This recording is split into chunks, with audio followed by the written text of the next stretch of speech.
Hi, I'm Deborah, And I'm Lawrence. and this video is for parents whose child has told them that they have either depression or anxiety, and you as a parent have some fears or It's generally reasons why you either don't want to get treatment, don't want to take them to the doctor to get diagnosed, that sort of thing. or if you generally have just brushed it off. Yeah. The reason that we're doing this video is because we have a TikTok channel and we've put up some videos, which because of the age of TikTok's audience, have mostly been for teens and kids, and we've been kind of taken aback by comments from kids who said, I want to tell my mom this, but or I have told my mom this, but she said I'm being overly dramatic, or It's hard to read because it's like, Jesus, yeah, these people are really not doing well and their parents are just not listening to them.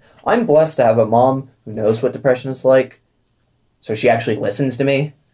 But there's plenty of parents that don't understand it, so their child, when they are depressed, is just like, well, I can't talk to my parents about it because they don't believe it's real or they don't. well, Yeah. we're gonna go over that. I mean, to be honest, Lawrence and I had some trouble thinking of what the reasons might be. So the first reason that a parent might not want to take it seriously when a child says that they have depression or anxiety is because they're afraid. As a parent, I can say that one of your greatest fears is that there's something wrong with your child. Not wrong as in they're broken or something, but they're ill, or I mean, basically ill is a big one. Yeah. So if this is, if depression or anxiety or something that a parent doesn't have experience with, this might be their knee-jerk reaction that this is horrible. This is like the worst possible thing that could happen, because their minds might immediately go to suicide, and so they just freak out and they go into denial. And they just ignore it and they think, okay, if I ignore it, it goes away. Which it doesn't. We know that's the case. Spoiler. Yeah. Yeah. Yeah. So that is, it's understandable that you as a parent would be afraid of this, especially given the way too high statistic about suicide. So it's scary. There's no question about it. But obviously, not facing it isn't going to make it go away.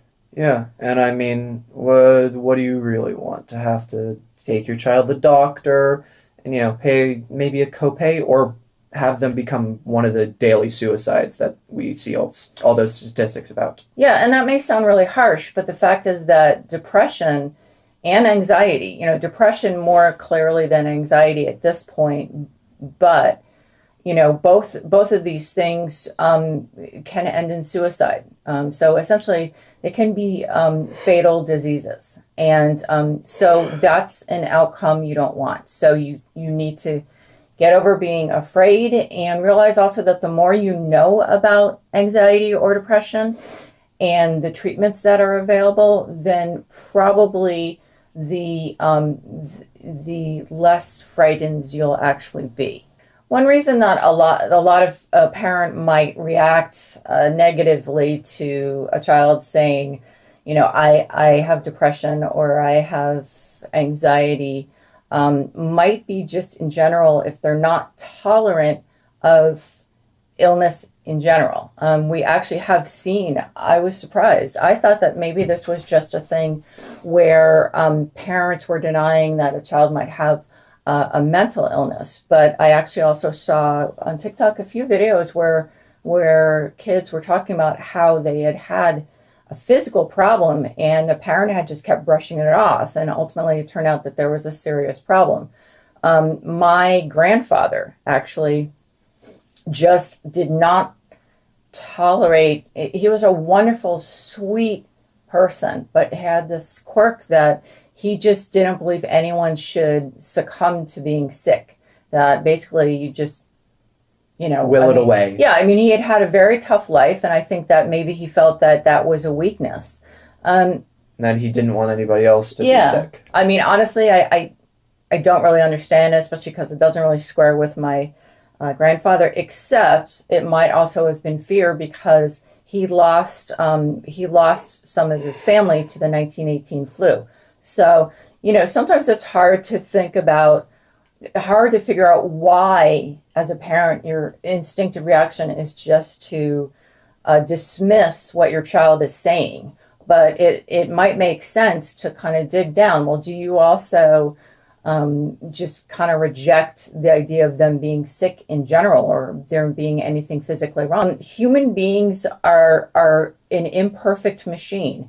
We break down. We have things wrong with us. Very often. We get ill. We get disorders.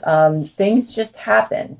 And unfortunately for your child, pretending that it's not happening does not make it go away. Just like how if your child breaks their leg and you just say, oh, you're fine, walk it off. After walking for a couple days, that's going to end up horrible. And that's the question. Do you have to actually see something wrong to believe that something's wrong? Yeah, I mean, if you do have to see, if it does have to be something that's visible, that's a problem. And honestly, that's your problem. And you have to figure it out. It's just like, going back to the broken leg analogy, saying, not believing they have depression because there's nothing that really obviously says it is like saying, oh yeah, I have to see the bone poking through the skin to believe my child has a broken leg. Yeah. Like, Jesus Christ, dude. To me, this whole thing is, it's so illogical because to me, a parent should, I don't know, maybe it was the way I was raised, but a parent should immediately say, let's see the doctor. I don't get it, to be honest. There is, however, an exception to, people not going to the doctor because, whatever. There is definitely the concern of maybe they are incredibly low income, maybe they don't have medical insurance, then they'll have to pay for it out of pocket. That's definitely a concern with the rising level of poverty. And mental health is not covered very well, even if you do have insurance. However, there are ways to handle that. My first treatment for depression was actually at a mental health clinic that operated on a sliding scale.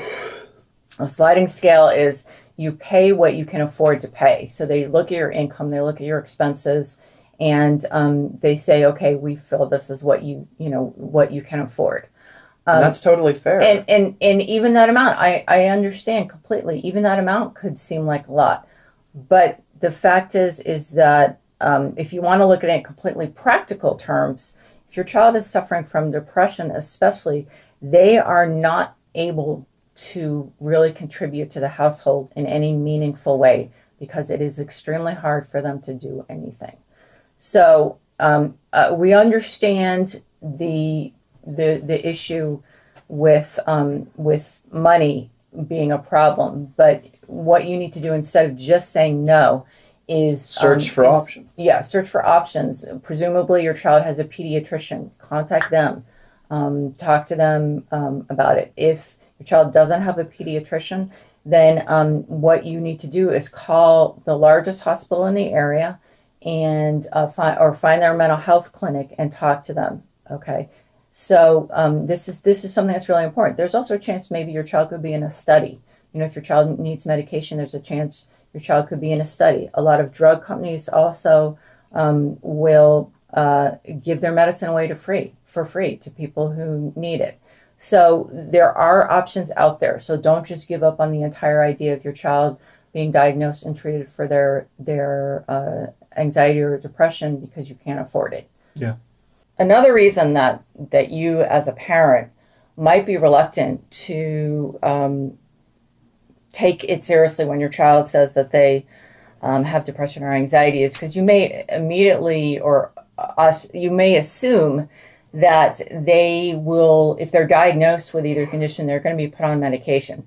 That's not necessarily the case. It could be that they, for instance, if they have anxiety disorder, they might be given certain, they might be taught certain techniques. But It's not always definitely, medication. it's not always medication. Depression, it's the same thing. They may they may just be told that they should have therapy. So you really, I mean, we understand, being on medication is a scary thing because, Yeah. drug companies, one, they're expensive. although as we said, Two, you can yes. often get medication for free. I understand that, if somebody finds out your child's on medication, you're immediately, you think that if somebody finds out, they'll be like, what's wrong with them? Ugh, I need to stay away from that child or something. And you I know don't what? I mean, honestly, caring what other people think when your child's mental health is at stake, Don't. really? Please. I mean, seriously, that's to me that's ridiculous. Some people care more about what other. There are a lot of people who care about what other people think a lot more than I do, because generally I don't. But the fact Except is, when people are coming over and you force us to clean the whole house. that's just making it a nice environment for guests. I'm going to be harsh here. Which would you prefer? People whispering about how supposedly, in your mind, people whispering and talking about how your child it was diagnosed with depression and is on medication, or people whispering and saying that your child committed suicide and you should have known and taken care of them.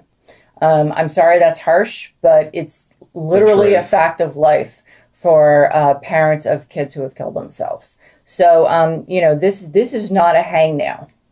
Okay, this is a serious. This depression is a serious illness that is potentially fatal, and anxiety we're beginning to find is the same thing. Anxiety, panic disorder.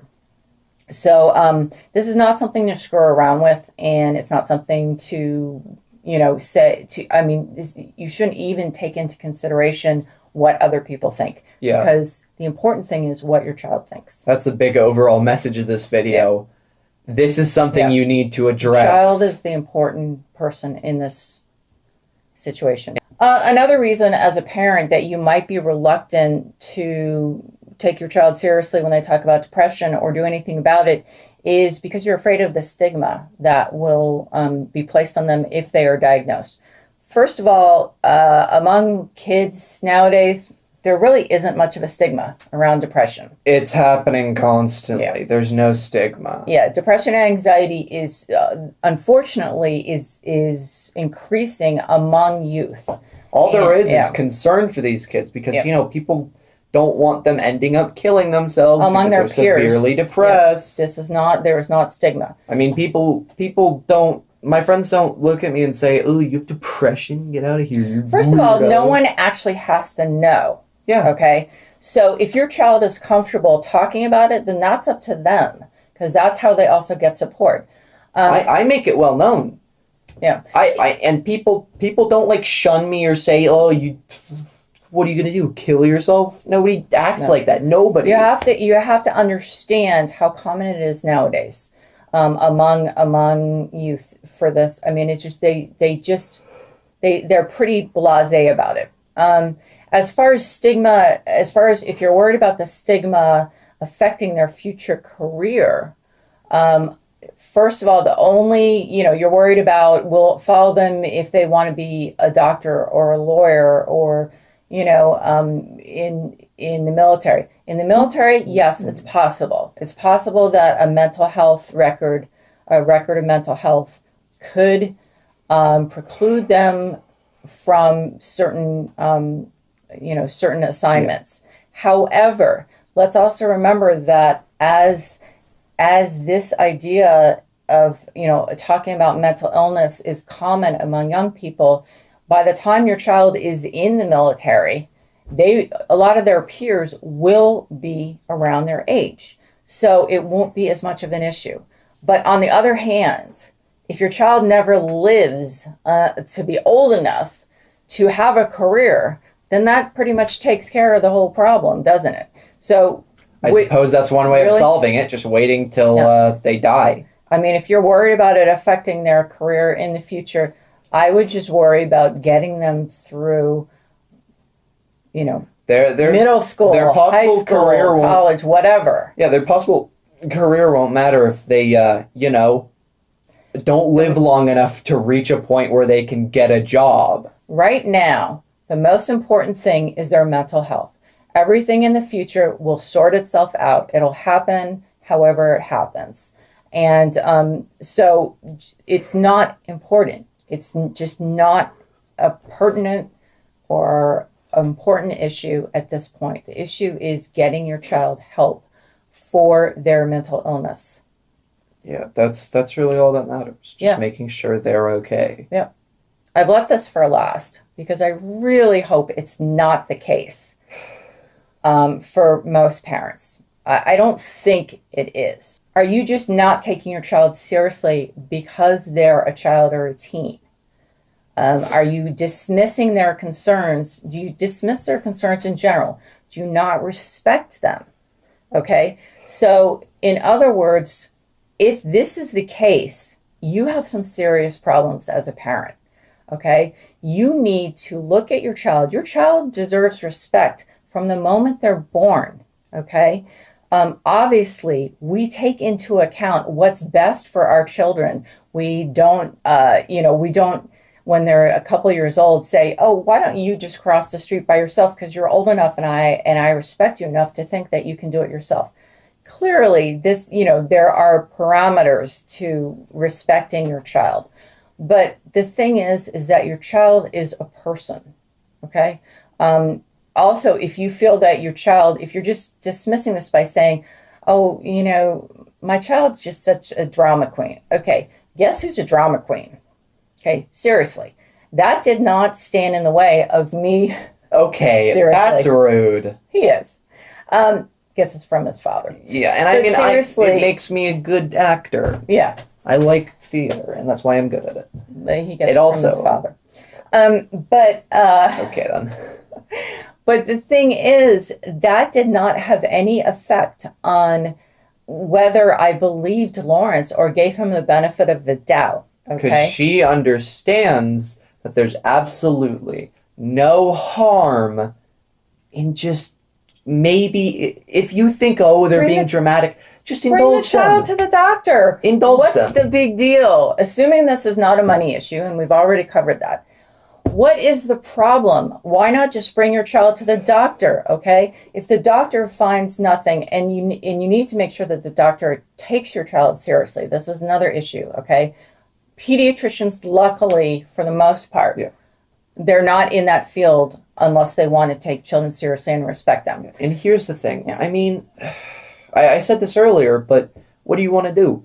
Pay a $20 copay, go to the doctor real quick, just indulge the child if you don't believe them, or find them dead. Which do you want? Well, and there actually is a third outcome. My outcome, where you go on for years and years and years with depression. Now, this was not my parents' fault, okay? No one in the 60s or 70s or even the 80s knew that children could get depression. They started to be, the medical community started to become aware in I believe in the 80s.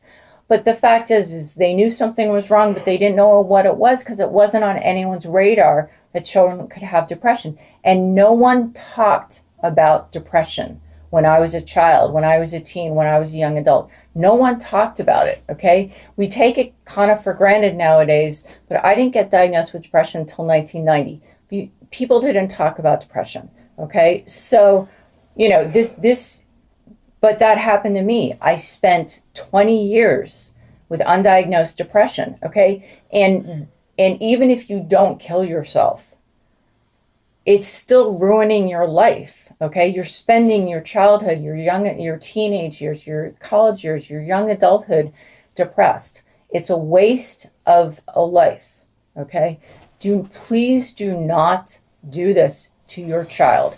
If you just are inclined not to take them seriously, I don't care if they are a drama queen, okay? Take them to the doctor. And get a referral to a child psychiatrist, okay? Because they're the best, if you have that available in your area, they're the best person to do it. There are some that are better than others, by the way. One he had just was, asked what weighed you and to see what your medication should be, never asked how he was, stuff like that. You need to make sure it's a good doctor. I mean, one of my therapists, I've had two awful therapists at the very least. I think three were not great, but just because it doesn't.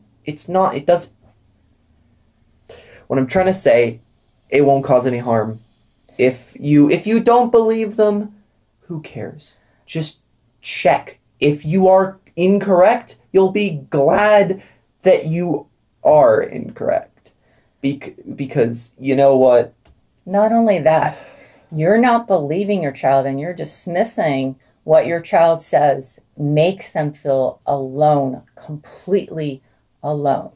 Okay? Is that something that you want to do to your child, or do you want to take the time to listen to them and ask them why they think they feel this way? And sometimes there's not going to be a good reason, because sometimes it's just depression is just a feeling. You just have waves of absolute depression, or you don't have energy, or a ton of other things, because depression is very complicated and it's different for everyone. Talk to them, learn what you can about childhood depression and depression in teens. Don't think because someone's a teenager that it's just moodiness, okay? Moodiness and depression are two different things. Don't tell yourself they'll just grow out of it. I mean, there are so many things that we could say to not do. The most important thing is take your child seriously. Overcome whatever fears or misgivings or hang-ups you might have, and talk to your child, because you're dismissing their depression or panic disorder is making them feel very alone and making them feel that you're not there for them and that you don't love them. Because remember, children and teens tend to think sometimes in simplistic ways. And basically, I knew it's just that you don't love them. I knew she cared about me because she actually listened to me when I said, hey, I'm miserable. And she actually took the time. Actually, I listened when he didn't even come out and say that. When he was telling me, go away. Go away. Yeah, go away. I was really defensive at first. Because I thought it was just something wrong with me. And, not in the way that, it's like a normal illness. I thought I just was going crazy. I thought I was, this was just something only I've experienced, and that I was just crazy. And just think about your child going through something like that, thinking that their mind is completely betraying them, but their parent or parents or guardian or whatever is just brushing it off. That's going to make them think even more so that there's something that's just wrong with them and there's nothing that can be done. And then you begin to understand why children kill themselves. And also, we've said this, children as young as 5 have committed suicide. Do not assume that because your child is young that they cannot plan and carry out a suicide, because they can. Okay? So please take this seriously. Please listen to your child. Indulge your child if that's the way you want to look at it. But this is your child, and this is crucial. And this is something that is on the rise. This was on the rise even before the pandemic. Now, during the pandemic, there are so many children and teens who are suffering because of the situations that the pandemic has created. So this is just something that you have to take seriously. And please also do not listen to any of your friends who tell you to ignore your child. Okay? Don't get advice from anyone else. Make an appointment with your child's doctor. If your child doesn't have a doctor, call around and find a way to get your child diagnosed by hopefully someone reputable. If you have to drive a couple of hours to go somewhere reputable, do that. Yeah, you don't want to listen to Karen down the block who says, "Oh, I just ignore the child. They're faking it. They're just trying to get your attention." I mean, there are a lot of different ways you could brush it off. Her child's probably very miserable. Yeah. Because they have a parent like that. We don't know what the reasons are that you might be, your particular reason. All we know is that if your child tells you that they need help, then they need help. Listen to them, please. Yeah, please listen to them. Okay. So that's it. Yeah. Hopefully this video has been helpful. Okay. If you were sent this video, please don't take it the wrong way. Because Don't. It's not like an attack on you. It's somebody who needs help. Or if it was your child. Or if your child sent it to you, they need help. If it was someone else who sent it to you, They recognize your child needs help and you are not, giving or helping them to get that help. Put aside your needs in this situation, your reaction, your negative reactions, and just think about your child, because that's all that matters. Okay? That's all that matters. Remember, they are essentially helpless. Okay? They are not considered, they're not full humans in the eyes of, they can't make their own doctor's appointments. They can't do this stuff. You have to do it for them. So they're reliant on you, and it is your job to take care of them. Even if you have to overcome objections or hangups or prejudices that you have about this, just do it. Okay? So, hopefully this has been helpful for you. If you found it helpful, you can give the video a like. If you have anything you'd like to say at all, leave it in the form of a comment. And if you found this helpful and want to see more of this content, you can subscribe. But in any case, we hope that you and your child have a nice day. Take care.